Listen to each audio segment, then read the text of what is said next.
Sting operation में हमें पता चला कि बीट ऑफिसर से लेकर पुलिस कमिश्नर तक महावसूली में सबका हिस्सा तय होता है। हालांकि टीवी9 भारतवर्ष इसकी पुष्टि नहीं करता है, लेकिन खुद मुंबई के पूर्व पुलिस कमिश्नर ने ही महाउगाही कांड का खुलासा किया था। यह बात अलग है कि कुर्सी पर रहते हुए उनकी जुबान से एक शब्द नहीं निकला, लेकिन जैसे ही कुर्सी गई वो बोलने लग गए। उन्होंने महाराष्ट्र के मंत्री तक की कलई खोल दी। अब स्टिंग ऑपरेशन में देखिए सचिन वाजे का पूरा महावसूली गैंग कैसे काम करता था। खुफिया कैमरे से लैस टीवी9 भारतवर्ष की टीम मरोल नाका के रूबी बार से निकल चुकी थी, क्योंकि हमारी अगली मंजिल था गोरे गांव का फेलिया हुक्का बार।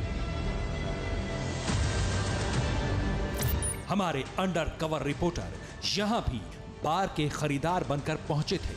यहां पर हमारे साथ मौजूद बिचौलिए ने हमारी मुलाकात हुक्का बार के मैनेजर से करवाई।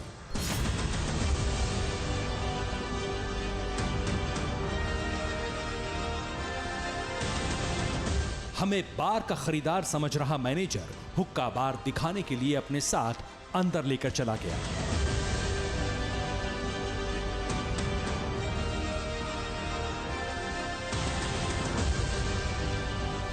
हम देखकर हैरान थे कि कोरोना काल की गाइडलाइंस का यहां पालन नहीं हो रहा था।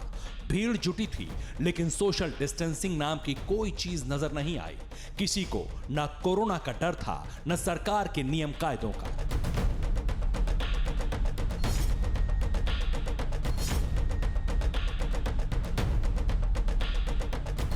थोड़ी देर हुक्का बार में घूमने और देखने के बाद हमारी टीम बार मैनेजर के साथ बाहर निकल आई, ताकि बातचीत का सिलसिला आगे बढ़ाया जा सके। ये पता किया जा सके कि क्या इस हुक्का बार से भी मुंबई पुलिस उगाही करती है, और इसका खुलासा बार का मैनेजर ही कर सकता था। हुक्का बार के बाहर सड़क पर जब मैनेजर से बातचीत शुरू हुई तो उस नाम का जिक्र आ गया जिसे काली कमाई का बेताज बादशाह कहा जाता है, जिसका नाम पूरा देश जान चुका है, यानी सचिन वाजे। अभी वाजे की वजह से बहुत मैटर गर्म हो गया। वो जिस दिन अरेस्ट हुआ ना, उसके 2 दिन पहले मैसेज किया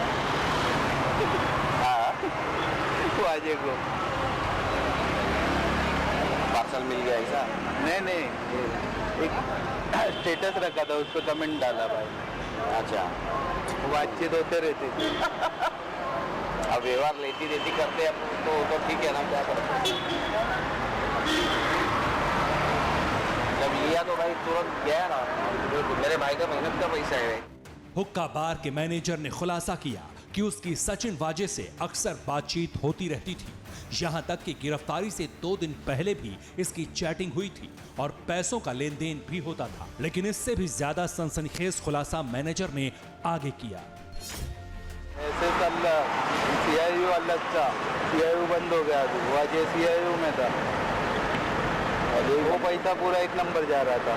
हाँ, ये जो CIU का पैसा था ना, वो 1 नंबर जा रहा था।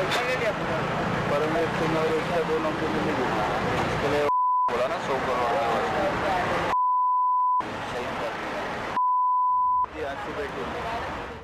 सुनकर भरोसा करना मुश्किल है, लेकिन मैनेजर का दावा है कि हुक्का बार और डांस बार से जो भी वसूली होती थी उसमें वाजे के साथ साथ परमवीर सिंह भी शामिल थे।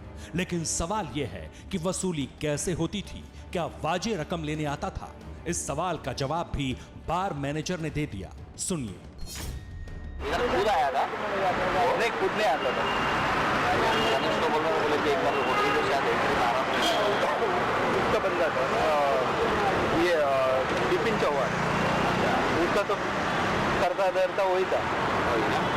और एक काजी था, काजी लेकिन ज्यादा पिक्चर में आता नहीं था। मेन आदमी उसका काजी, वो भी उसको भी लिया है।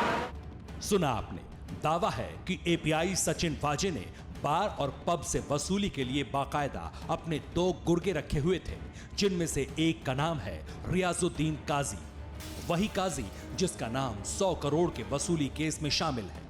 बहरहाल सचिन वाजे को मुंबई का बेताज बादशाह क्यों कहा जाता है, ये सच भी हमारे खुफिया कैमरे में कैद हो गया। मोड़ेगा नहीं करता, क्यों मालूम है? ये भाई ना IPS लोगों को फाटे पे मार रहा था।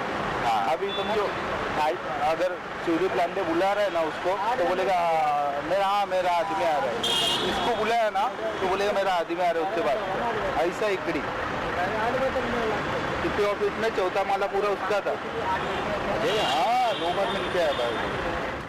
बार मैनेजर के मुताबिक सचिन वाजे बड़े बड़े आईपीएस अधिकारियों को भी ठेंगे पर रखता था, बुलाने पर मिलने तक नहीं जाता था।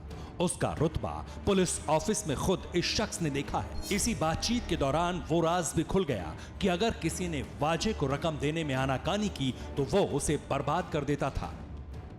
मेरे फ्लेवर है ना जो ओके का फ्लेवर वाला, ये अग्रवाल, हाँ उसके हाथ में काम चालू है मेरा। हाँ उसके हाथ से बेटी उतार दी वाजे।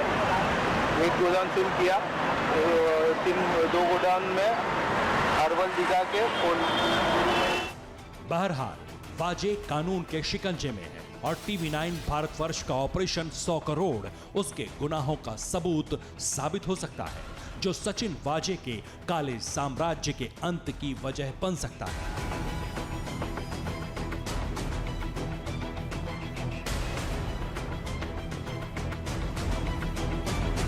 मुंबई से टीवी9 भारतवर्ष के लिए उमेश पाटिल के साथ फारूक नेवाजी की रिपोर्ट।